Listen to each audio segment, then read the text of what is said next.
êtes sur la RTG, mesdames et messieurs, bonsoir et bienvenue dans ce journal. Donc voici le sommaire.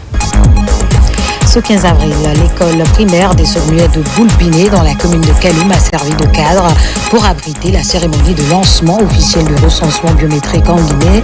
C'était en présence des autorités gouvernementales, les échos dans ce journal. Programme Simandou 2040, la Guinée et l'ONU unis pour un développement durable et responsable à travers une rencontre le 8 avril dernier. Cette collaboration vise à renforcer les bases économiques et sociales du pays pour les 15 prochaines années. La reconstruction de la mosquée centrale de la baie évolue à grands pas. Les travaux sont suivis à la lettre par les autorités gouvernementales. La qualité et le niveau d'avancement des travaux sont jugés satisfaisants. C'est tout pour les sommaires. Car une fois, bonsoir et bienvenue à tous. Programme Simandou 2040, la Guinée et l'ONU unis pour un développement durable et responsable à travers une rencontre le 8 avril dernier. Cette collaboration vise à renforcer les bases économiques et sociales du pays pour les 15 prochaines années avec la participation d'organismes comme l'OMS, l'UNESCO et l'UNFPA. Un accent particulier a été mis sur l'importance du développement local et de la sécurité alimentaire. Fatoumata Kourouma, compte rendu. Cette réunion, marquée par un esprit de partenariat et de collaboration, s'inscrit dans le cadre de la mise en œuvre du programme ambitieux Simandou 2040. L'objectif principal est de renforcer les bases d'un développement économique durable et responsable qui profitera à la population guinéenne pour les 15 prochaines années. Ainsi, dans un cadre inspirant, le comité stratégique de Simandou, sous la présidence du ministre directeur de cabinet de la présidence, Djiba Diakité, a reçu des représentants d'agences des Nations Unies, entre autres l'OMS, l'OIM, l'UNESCO et l'UNFPA.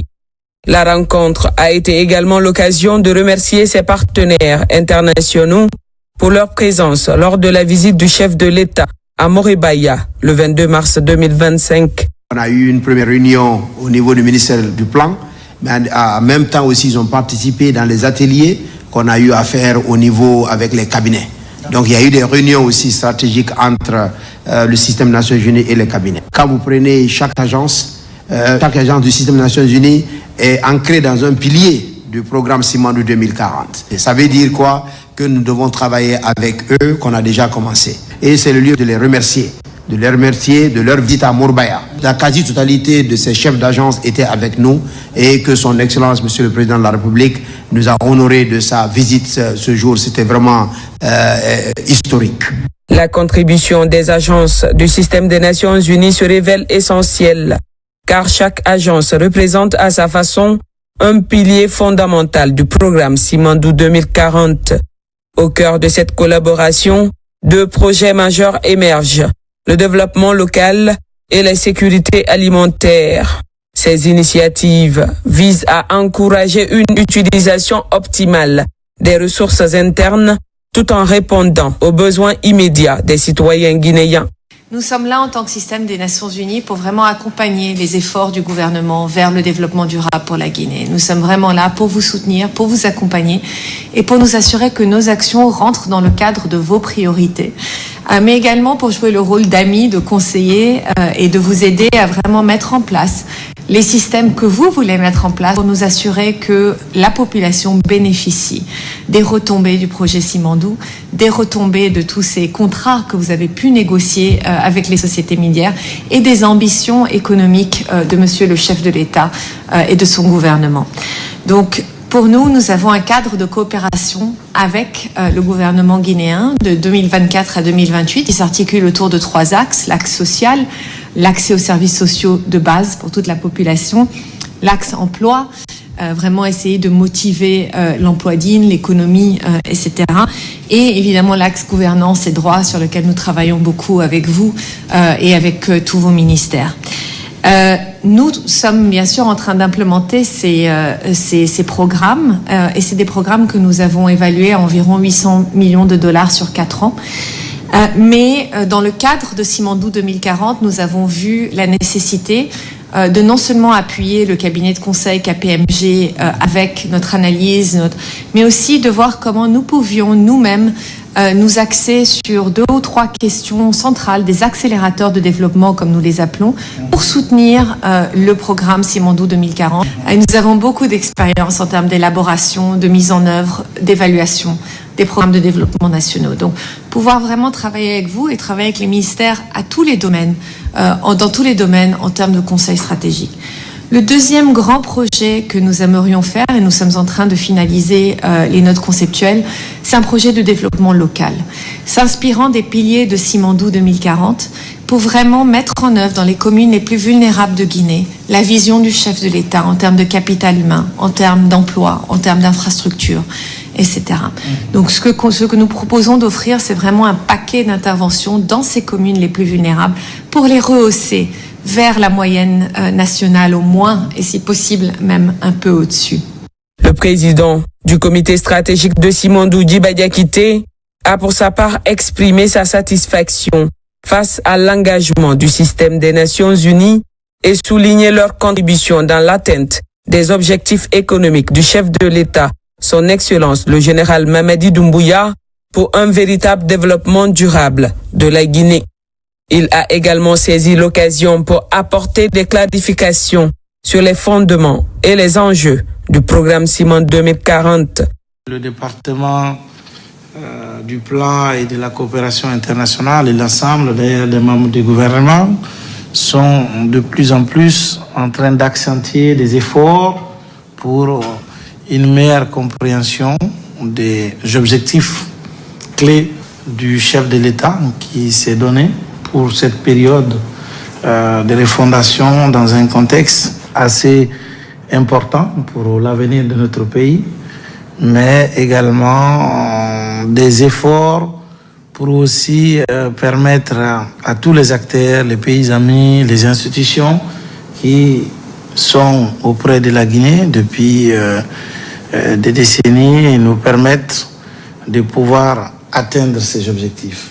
Avec Simandou, comment nous allons garantir l'impact sur la productivité, sur les facteurs de richesse de la Guinée. Avec Simandou, comment nous allons pouvoir rendre riches les Guinéens, d'abord, par le travail. Rendre les Guinéens riches par les opportunités de business. Rendre les Guinéens riches par la formation. L'un des enjeux les plus importants pour nous, c'est le capital humain. Comment faire en sorte de continuer non seulement à former les cadres d'aujourd'hui, mais aussi les futures générations. Et l'ensemble de toutes ces questions nous ont amenés à structurer un programme de développement avec une approche simple de co-construction pour les 15 prochaines années. Nous voulons pouvoir développer le secteur agricole, l'industrie alimentaire et puis le commerce. Nous voulons mettre à profit également cette période avec l'opportunité que le chef de l'État nous donne pour développer l'éducation et la culture et puis les infrastructures majeures pour accélérer le développement de la Guinée, le transport, les nouvelles technologies, l'économie, la finance, également les assurances, comment développer les services et puis la santé et le bien-être. Il y a 2 ans et demi, on s'est fixé comme objectif de faire du président général Doumbouya le président des 1000 km de routes bitumées. Nous l'avons fait. Nous avons dit qu'il faut qu'on puisse structurer des projets catalyseurs avec lesquels nous pouvons nous raccrocher pour espérer accélérer le développement structurel de l'économie guinéenne. Simandou, nous avons fait. Nous nous sommes fixés comme objectif de mettre en place des écoles d'excellence, telles que Prytanée militaire. Dans le contexte actuel, le président a des objectifs clairs sur l'axe social, économique et politique. Donc ça, c'est les objectifs clairs à travers lesquels émerge le programme Simandou 2040 qui est là pour répondre au bien-être de la population. Le ministre Djiba Diakité a surtout exprimé la nécessité de créer une équipe dédiée au sein des Nations Unies qui accompagnera le comité stratégique dans toutes les étapes de l'élaboration et de l'implémentation du programme Simandou 2040. L'information et la sensibilisation des cadres de l'administration publique est également un processus crucial pour favoriser un changement d'état d'esprit, leur permettant ainsi de véhiculer des messages positifs et mobilisateurs. Nous voulons aussi nous donner un certain niveau d'agilité, nous voulons nous donner un certain niveau de flexibilité pour pouvoir agréger et sortir aussi du traditionnel mécanisme de gestion des différents sujets du projet de l'État à travers uniquement des attributions. Si vous voulez faire construire une case, si vous n'associez pas à tel département qui a les attributions de la toiture, ça ne marche pas. Si tel département qui s'occupe de ramener l'électricité n'est pas associé, ça ne marche pas. Donc nous sommes aussi en train de nous remettre en question. C'est pourquoi nous pensons que les changements doivent d'abord venir de l'État. Nous pensons que si nous voulons aller à la vitesse de la lumière, telle que l'ambition que nous avons à travers la vision du président, c'est que nous devons accepter, commencer ce changement au sein d'abord de l'administration. Il faut d'abord que le cadre guinéen change. Il faut d'abord que le cadre guinéen accepte de se former. Il faut d'abord sensibiliser le cadre guinéen et nous pensons que la population va suivre. Nous le disons d'ailleurs dans nos différents échanges au sein du comité ici en disant arrêtez de faire des spots pour sensibiliser la population. Faites des spots pour sensibiliser vos cadres. Le changement d'état d'esprit que nous sommes en train de chercher, elle doit d'abord commencer par le cadre guinéen. Cette synergie entre le gouvernement guinéen et les agences onusiennes est essentielle pour tracer un chemin vers un avenir durable et inclusif où chaque citoyen peut bénéficier des retombées des efforts collectifs. Le programme Simandou 2040 est une opportunité unique de travailler pour nous assurer que le Guinéen qui naît aujourd'hui, qui aura 15 ans en 2040, aura toutes les opportunités que nous souhaitons à un adolescent de 15 ans. Le système des Nations Unies voulait rencontrer le comité stratégique pour exprimer soutien à ce programme et pour discuter des meilleures façons de coopérer pour nous assurer de son succès. Les Nations Unies actuellement travaillent sur de multiples secteurs, incluant la nutrition, la sécurité alimentaire, l'éducation, la santé, etc. Nous continuerons à travailler sur tous ces domaines, mais nous essayons d'avoir un effet vraiment catalytique et accélérateur par rapport à deux sujets principaux. Le développement local, les systèmes alimentaires, parce que la Guinée est un pays extrêmement riche en sol et peut développer une industrie à elle seule. C'était l'occasion de mettre déjà un peu certaines indications dans le cadre de la collaboration que les Nations Unies, de manière unie, peut accompagner le gouvernement dans la mise en œuvre de ce nouveau programme. On a senti cette ouverture de la part du président du comité stratégique.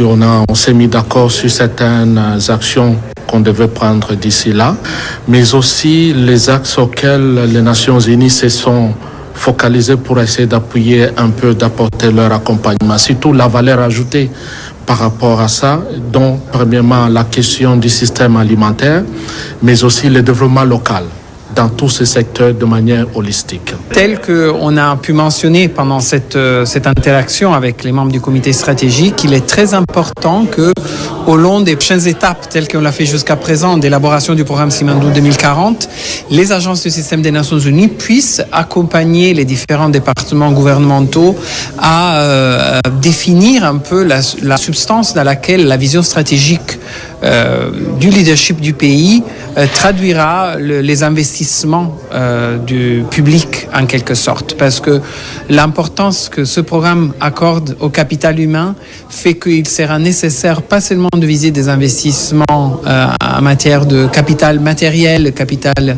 naturel, etc., mais aussi de voir quelles seront les retombées au quotidien pour chaque Guinéen et Guinéenne. La réussite du programme Simandou 2040 repose sur l'intelligence collective de tous les acteurs impliqués, ce qui permettra de fédérer les énergies et mobiliser les ressources internes afin de diriger la Guinée vers un avenir prospère et durable. Toutes ces agences accompagnent la République de Guinée dans l'élaboration du programme de développement socio-économique durable responsable Simandou 2040. Nous avons déjà eu une réunion au ministère du Plan et de la Coopération internationale, au-delà du système des Nations Unies, mais aussi les PTF, des partenaires techniques et financiers. Aujourd'hui, c'était la première réunion avec le comité stratégique, une réunion stratégique pour vraiment faire part de l'évolution de l'élaboration du programme. Donc, le système national nous a dit leur entière disponibilité pour vraiment accompagner pour l'élaboration de ce projet. Ils sont sortis vraiment contents. Le président du comité stratégique les a rassurés pour dire que la Guinée est ouverte avec tout le monde. Nous voulons que ce programme soit un programme issu de la co-construction. Un programme issu de l'intelligence collective, mais aussi un programme qui sera issu d'un partenariat avec tous les amis de la Guinée. Nous allons continuer cet exercice. Nous sommes rentrés dans la dernière ligne droite de l'élaboration du programme qui consiste à l'identification des projets et de réformes. Le système des Nations Unies peut jouer un rôle extrêmement important, surtout en ce qui concerne les réformes. Donc nous allons continuer cela pour vraiment avoir un programme robuste qui sera à l'image de la République de Guinée, mais aussi de la vision du président de la République, le général Mamadi Doumbouya. En travaillant main dans la main, la Guinée et ses partenaires internationaux dessinent un avenir lumineux et œuvrent pour faire avancer les ambitions économiques du général Mamadi Doumbouya pour la Guinée en transformant ses aspirations en actions concrètes.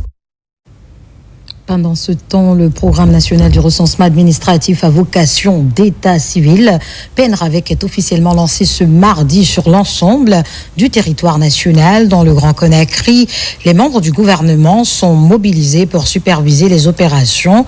Cet instrument permettra aux autorités de mettre en place des stratégies de développement et de planification des activités à réaliser. Pour vous, cette compilation de Mariam Camara et de Marie-Angélique Bangoura-Sué. La campagne de recensement administratif à vocation d'état civil a été lancée ce mardi sur toute l'étendue du territoire national et les membres du gouvernement se sont mobilisés pour l'occasion.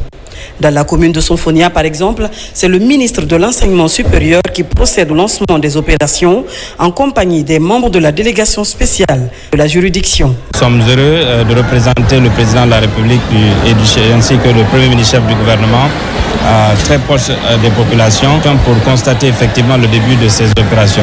Donc c'est effectif, ça a commencé et j'invite par la même occasion tous les citoyens, toutes les citoyennes à venir se faire massivement recenser. C'est un pas vers une citoyenneté active, une citoyenneté donc participative. Le président de la délégation spéciale de Bessia, lui, reçoit dans sa commune les secrétaires généraux des ministères des Affaires étrangères et du Commerce.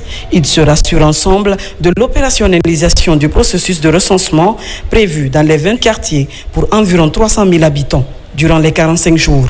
Au compte de cette commune, 139 agents recenseurs formés sont prévus à cet effet. Le programme RAVEC, tel que déployé aujourd'hui dans notre commune, revêt une importance capitale pour notre nation. Il vise non seulement à doter chaque citoyen d'une identité juridique fiable à travers l'enregistrement sécurisé des personnes physiques âgées de 10 ans et plus, mais également à asseoir un fichier électoral crédible, unique et exhaustif.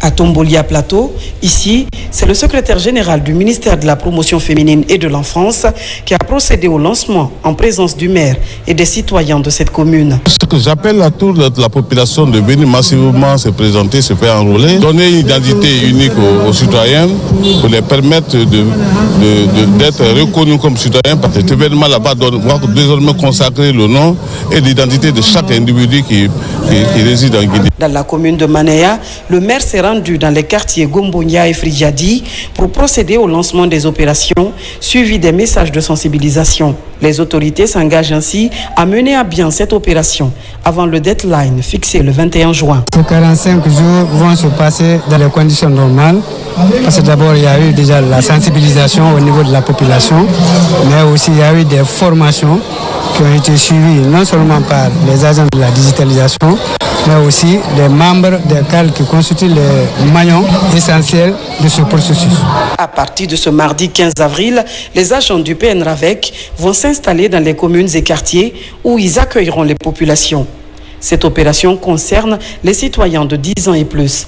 Ce recensement bénéficie du double des kits par rapport aux années antérieures. 6 000 kits sont prévus. 5 000 sont disponibles pour toute l'étendue du territoire national, dont 500 pour les Guinéens vivant à l'étranger.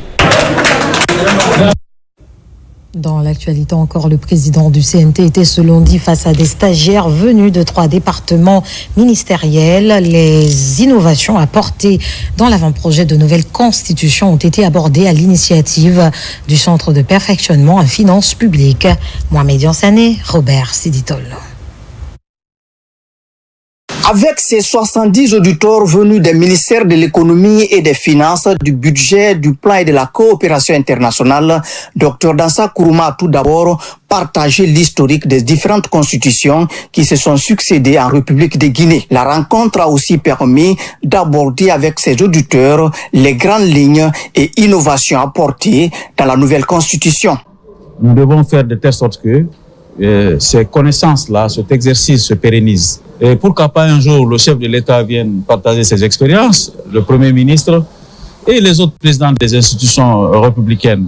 Si le service public est de qualité, si l'agent public est de qualité, je pense que notre pays se développera. Poursuivant son intervention, le président du CNT est revenu sur le niveau d'évolution du travail à lui confier conformément à la charte de la transition avant d'aborder les nouvelles orientations de l'organe législatif de la transition avant la tenue du référendum. Le 9 avril 2025, le CNT a adopté le projet de constitution à l'unanimité. La procédure qui reste, c'est de transmettre le projet adopté au président de la République pour son avis. Parce que c'est une compétence concurrente entre le CNT et le président de la République en matière de procédure législative. Mais la rédaction de la Constitution n'est pas une compétence concurrente.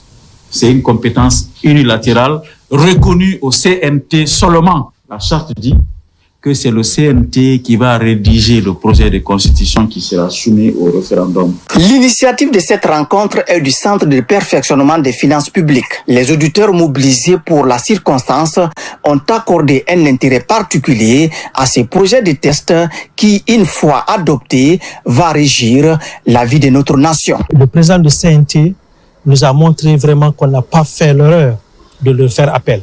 Il a été brillant dans son intervention, mais aussi et surtout, il a prodigué des sages conseils au niveau des auditeurs pour qu'ils soient des agents publics que l'État attend demain. Les innovations apportées dans cet avant-projet ont été unanimement saluées par les participants. Ils ont par ailleurs fait de nombreuses recommandations en vue de contribuer activement à leur manière au processus. Et puis l'émissaire du chef de l'État a été chaleureusement accueilli vendredi dernier dans la ville de Tougué. Les femmes et les jeunes de la localité étaient fortement mobilisés pour l'occasion, marquant ainsi leur soutien indéfectible au président Mamadi Doumbouya. Cette tournée est aussi l'occasion pour Kerno Mamadou Ba, conseiller personnel du PRG, d'informer, de sensibiliser les populations sur des sujets cruciaux de la refondation. Moussa Kouyaté, reportage. La délégation conduite par Elhadji Kerno Mamadou Ba, conseiller personnel du président de la République, a été chaleureusement accueillie à 5 km du centre-ville par les autorités administratives, communales et des citoyens de Tougué en liesse. Cette mobilisation témoigne de la reconnaissance des efforts du président Mamadi Doumbouya en faveur de Tougué. TMB et sa suite se sont rendus dès leur arrivée à la mosquée centrale de Tougué pour y assister à la séance de lecture et des prières organisées en faveur du président Mamadi Doumbouya. La notabilité de Tougué par la voix du premier imam a magnifié le patriotisme du général Mamadi Doumbouya et encouragé les citoyens de Tougué à massivement soutenir le chef de l'État. C'est une très grande joie et un honneur qui reçoit le conseiller du président. C'est comme si on a vu le président, le général Mamadi Doumbouya chez nous. Nous soutenons le général Mamadi Doumbouya, c'est notre candidat unique, c'est le candidat de la jeunesse de la Guinée, le candidat de la jeunesse de Tougué. À noter qu'avant d'arriver au centre-ville de Tougué, la délégation a marqué un arrêt à Tangali pour visiter un foyer coranique et y solliciter des prières et bénédictions pour le président Mamadi Doumbouya. La préfecture de Tougué a bénéficié de plusieurs actions de développement depuis le 5 septembre 2021. Des actions qui ont permis de désenclaver davantage cette localité du Fouta, jadis complètement oubliée. Aujourd'hui, c'est facile de constater ici qu'à Tougué, toutes les populations sont très joyeuses. Tout le monde est très content du général président Mamadi Doumbouya puisque c'est un homme d'action. Et Tougué est en train de changer littéralement de visage. Tougué, depuis 1901, a été érigé en section. Mais depuis 1976, rien n'a été fait ici. C'est sous l'égide du général Mamadi Doumbouya que Tougué est en train d'être métamorphosé. Tougué est désormais une ville. Vous avez vu que les artères sont goudronnées et les travaux sont en train d'être faits à vive allure. Et d'ici la mosquée de Tougué centrale, nous irons tout à l'heure visiter le chantier du président de la République, puisque, comme vous le savez, il est en train de bâtir une concession, sa maison ici à Tougué, ce qui prouve à suffisance que c'est un citoyen guinéen tout court. Après la lecture du Saint-Courant, les citoyens de Tougué sont sortis massivement à travers un carnaval qui a commencé au stade préfectoral jusqu'au centre-ville. 100%, La cérémonie a pris fin par la visite de chantier des travaux de construction de la maison du président de la République. Et disons que partout en Guinée, les actions de développement du CNRD sont saluées par les populations. À Conakry, les femmes de l'Aksam Dalai Bambeto Kagbele, réunies au sein de l'association Haldi Foli, se sont retrouvées au grand rond-point de Bambeto. L'objectif est clair, accompagner le chef de l'État guinéen dans sa dynamique de refondation. Yaya Silla. À Bambeto, l'association Aldifoli des femmes et filles pour la paix et la solidarité se mobilise pour exprimer son soutien aux idéaux de développement et de cohabitation pacifique du général Mamadi Doumbouya. Nous avons compris qu'il était temps que les femmes, les filles et les amis prennent toute leur place dans la construction d'une société guinéenne plus solidaire, plus juste et plus durable en paix. À vous, chères mamans de l'Axe, femmes de l'Axe, jeunes de l'Axe, vous êtes le cœur battant de cette mobilisation. Votre engagement pour la paix et la cohésion sociale mérite tous les honneurs. Les femmes et filles de l'Axe Amdalaï Kagbele s'engagent à rejoindre le mouvement d'ensemble des femmes patriotes qui ont le désir de porter le général Mamadi Doumbouya à la magistrature suprême pendant les échéances prochaines. Que cette rencontre soit donc le témoignage vivant de notre attachement collectif à la paix, à la culture et à l'élévation morale, et que l'espérance continue de guider chacun de nos pas vers une Guinée debout, digne et prospère. Le gouvernement se réjouit de la marque de reconnaissance de cette association féminine à l'endroit du président de la République, général Mamadi Doumbouya. La création d'une telle structure portée par des femmes engagées, des filles conscientes et des amis déterminés s'inscrit dans la dynamique de refondation de notre pays, présidée par le président de la République, son Excellence, le général Mamadi Doumbouya. Cette dynamique solidaire compte se poursuivre dans la durée pour conscientiser l'opinion publique sur l'obligation de parler d'une seule voix pour continuer la dynamique du développement. À l'image de l'échangeur de Bambeto, un vieux rêve qui devient enfin une réalité. Plus loin à la baie, le chantier de reconstruction de la mosquée centrale évolue à grands pas. Des travaux suivis de près par les membres du gouvernement. Entre autres exigences, le respect du cahier des charges et du délai contractuel. Fodé Camara pour en savoir plus. À la baie, au cœur de la commune urbaine, le plus grand centre de négoce de la ville gravite autour de cette mosquée centrale. Bâtie par Karamoko Alpha Molabé, le fondateur de la ville, la mosquée de l'Abbé est l'un des premiers édifices de la localité. Véritable patrimoine historique, ce sanctuaire islamique est aujourd'hui reconstruit par le chef de l'État, général Mamadi Doumbouya.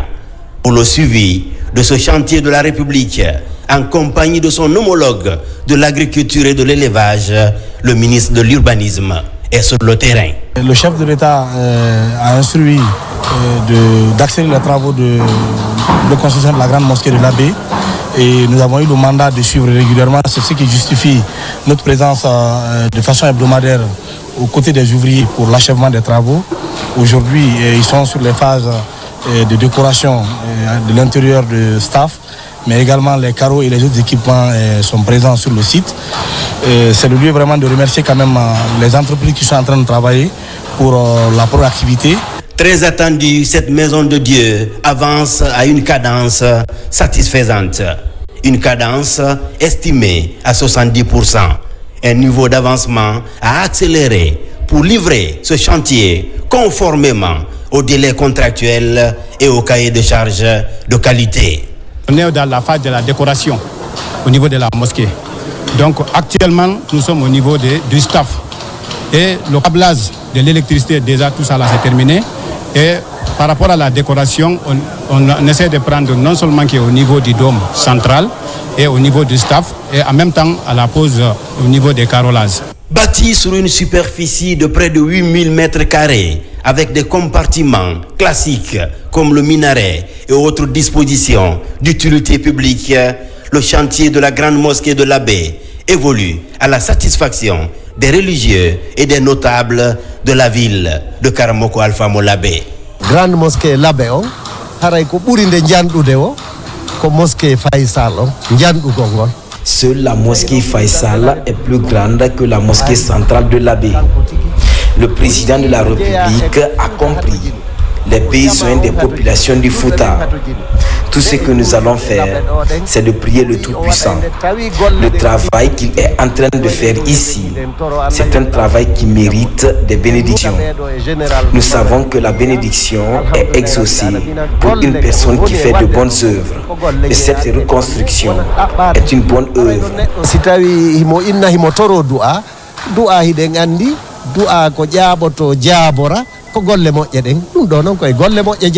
Situé à proximité du mausolée de Karamoko Alpha Molabé, des érudits et d'autres figures tutélaires de la région du Fouta, la grande mosquée de l'Abbé a une capacité d'accueil de 3000 fidèles. La reconstruction de cette maison de Dieu obéit aux exigences d'une architecture religieuse de standing moderne. Le président de la République, le chef de l'État, le général Mamadi Doumbouya, a donné des instructions très claires pour la réhabilitation de cette grande mosquée. C'est un homme de foi, c'est un homme religieux qui croit en la religion et qui croit à ce que la religion peut apporter à notre nation.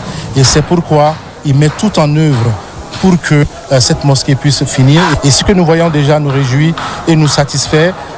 Tous les ouvriers sont à pied d'œuvre pour pouvoir finir très rapidement cette grande mosquée qui est une fierté ici, non seulement pour la Moyenne-Guinée, mais également pour tous les pays, parce que le standing que nous voyons ici, la superficie exploitée que nous voyons ici ne peut que nous réjouir. Cette infrastructure va faciliter l'accomplissement des devoirs religieux de la communauté musulmane de la ville de l'Abbé, une cité en pleine croissance démographique.